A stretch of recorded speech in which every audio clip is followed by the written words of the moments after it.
ಮಂಗಳಾ ಶಾಲೆ ಮುಚ್ತಾರೆ ಅಂತೇಳಿ ನಮಗೆ ಬೇರೆ ಬೇರೆ ಮೂಲಗಳಿಂದ ನಮಗೆ ವಿಚಾರ ಗೊತ್ತಾಯಿತು.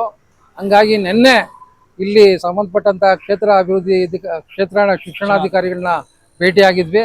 ಭೇಟಿಯಾಗಿ ಅವರು ಇದುವರೆಗೂ ಶಾಲೆಯವರು ಯಾವ ರೀತಿ ಲೆಟರ್ ಕೊಟ್ಟಿದ್ದಾರೆ, ನೀವು ಅವರಿಗೆ ಯಾವ ರೀತಿ ಉತ್ತರ ಕೊಟ್ಟಿದ್ದೀರಾ ಅಂತೇಳಿ ನಾವೆಲ್ಲ ತಿಳ್ಕೊಂಡು ಇವತ್ತು ಅಲ್ಲಿ ಸುಮಾರು 300 ಜನ ಮಕ್ಕಳು ಅಂತಂದರೆ ಆ ಭಾಗದಲ್ಲಿ ಇರ್ತಕ್ಕಂಥ ಬಹುತೇಕ ಬಡವರೇ ಅಲ್ಲಿ ವಾಸ ಮಾಡೋದು.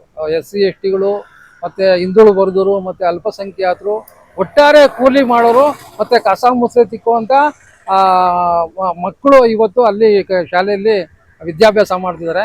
ಆಗ ಆ ಶಾಲೆ ಉಳಿಲೇಬೇಕು ಮತ್ತು ಅಂಥ ಮಕ್ಕಳ ವಿದ್ಯಾಭ್ಯಾಸನ ಮೊಟಕುಗೊಳಿಸಬಾರ್ದು. ಆ ಒಂದು ಶಾಲೆ ನಿರಂತರವಾಗಿ ನಡೀಲೇಬೇಕು ಅಂತೇಳಿ ನಾವು ನಮ್ಮ ಸ್ನೇಹಿತರೆಲ್ಲ ಒಟ್ಟುಗೂಡಿ ಇವತ್ತು ಒಂದು ಒಂದು ಪತ್ರಿಕಾಗೋಷ್ಠಿ ಮಾಡಿ ಮತ್ತು ಕ್ಷೇತ್ರ ಶಿಕ್ಷಣಾಧಿಕಾರಿಗಳಿಗೆ ಒಂದು ಮೆಮೊರಂಡಮನ್ನು ಕೊಟ್ಟಿದ್ದೀವಿ. ನಮ್ಮ ಉದ್ದೇಶ ಇಷ್ಟೇ, ಅವ್ರು ಖಾಸಗಿ ಶಾಲೆ ಮಾಡಲಿಕ್ಕೆ ಏನು ಹೊರಟಿದ್ದಾರೆ ಬೇಕಾದರೆ ಬೇರೆ ಕಡೆ ಎಲ್ಲ ಮಾಡ್ಕೊಳ್ಳಿ.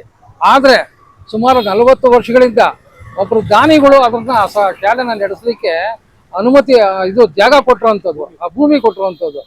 ಇದುವರೆಗೂ ಸಹ ಸಂಬಂಧಪಟ್ಟಂಥ ಏನು ಈ ಸರ್ಕಾರ ಎಲ್ಲ ವಿಧವಾದ ಸೌಲಭ್ಯ ಸವಲತ್ತುಗಳನ್ನ ಕೊಟ್ಟಿದೆ.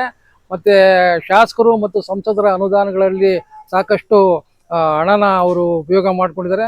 ಮತ್ತು ಊರಿನ ಅನೇಕ ಸಂಸ್ಥೆಗಳು ಮತ್ತು ದಾನಿಗಳು ಅನೇಕ ವಿಧವಾದಂಥ ಸಹಾಯ ಮಾಡಿದ್ದಾರೆ. ಇವತ್ತು ಭಾಳ ದೊಡ್ಡಬಳ್ಳಾಪುರದಲ್ಲಿ ನಾವು ನೋಡಿರ್ಬೋದು, ಇವತ್ತು ಖಾಸಗಿ ಶಾಲೆಗಳು ಸುಮಾರು 10 ಜನ 20 ಜನ 30 ಜನ ಇರತಕ್ಕಂಥ ಶಾಲೆಗಳಲ್ಲಿ ಒಬ್ಬೊಬ್ಬರೇ ಶಿಕ್ಷಕರು ಪಾಠ ಮಾಡ್ತಾರೆ.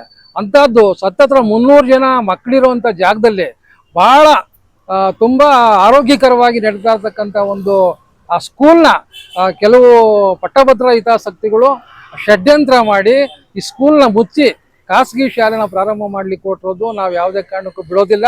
ಈ ಸರ್ಕಾರ ಈ ಕೂಡಲೇ ಅದ್ರ ಬಗ್ಗೆ ಕ್ರಮ ತಗೋಬೇಕು.